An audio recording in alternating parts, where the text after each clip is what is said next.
Two be very honest, আসলে UCB investment তাদের যাত্রা শুরু করে জানুয়ারি 2021 সালে। আমাদের অলমোস্ট 4 বছর হচ্ছে। এই 4 বছরে আমরা আসলে অ্যারাউন্ড 40টার মতো বন্ড করেছি, যেটা আসলে আপনি যদি নাম্বারের দিক দিয়ে বলেন অনেক বেশি। 10,000 কোটি টাকা আমরা আসলে মার্কেট থেকে রেইজ করেছি। কিন্তু যেটা আসলে এখানে আলোচনা হচ্ছে যে আমাদের বন্ডের 95% বা 96% ইনভেস্টমেন্ট আসলে আসে ব্যাংকিং সেক্টর থেকে।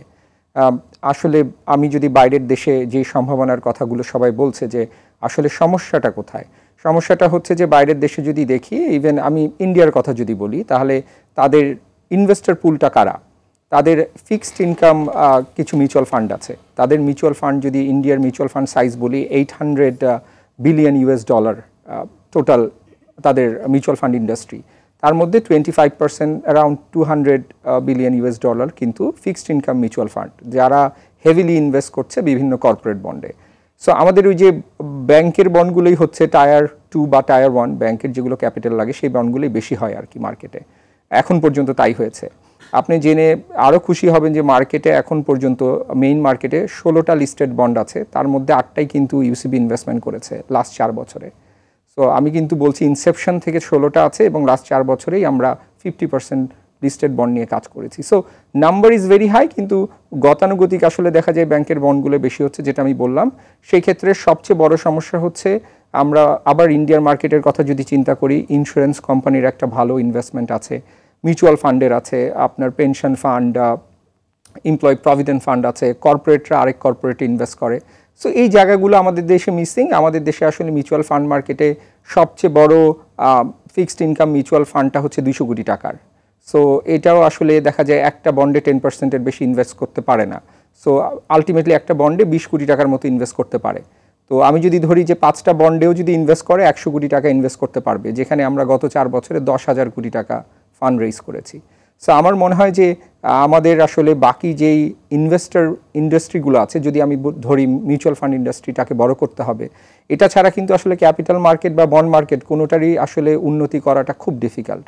এছাড়া ইন্স্যুরেন্স কোম্পানি যে কিন্তু প্রোডাক্ট ডাইভার্সিফিকেশনের ক্ষেত্রে আমরা তো তেমন কিছু দেখি না, মানে যে ইনোভেশনের জায়গায় আসলে কতটুকু কাজ হচ্ছে।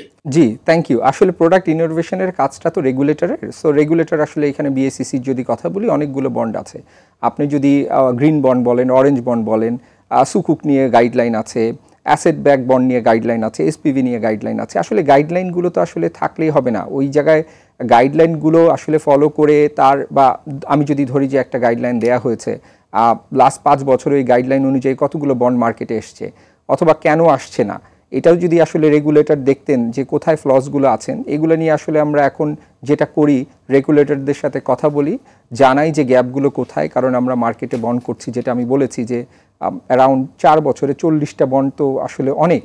সেগুলো নিয়ে কাজ করার সময় আমরা কোন কোন সমস্যা ফেস করি বা কর্পোরেটরা আসলে আমরা কেন তাদের সমাধানগুলো দিতে পারি না, সেটা নিয়ে কিন্তু এখন বিস্তর আলোচনা হচ্ছে। আশা করি সামনে রেগুলেটর আমরা যেগুলো বলছি ওগুলো যদি আসলে নিয়ে কাজ করে, আমরা বেশ কিছু আইডিয়া দিয়েছি বাংলাদেশ ব্যাংকে যে কোন কোন জায়গায় একটু কাজ করতে হবে, অথবা এনবিআরকে ট্যাক্সের কোন জায়গায় একটু বেনিফিট দিলে বন্ডটাকে আরও পপুলার করা যায়।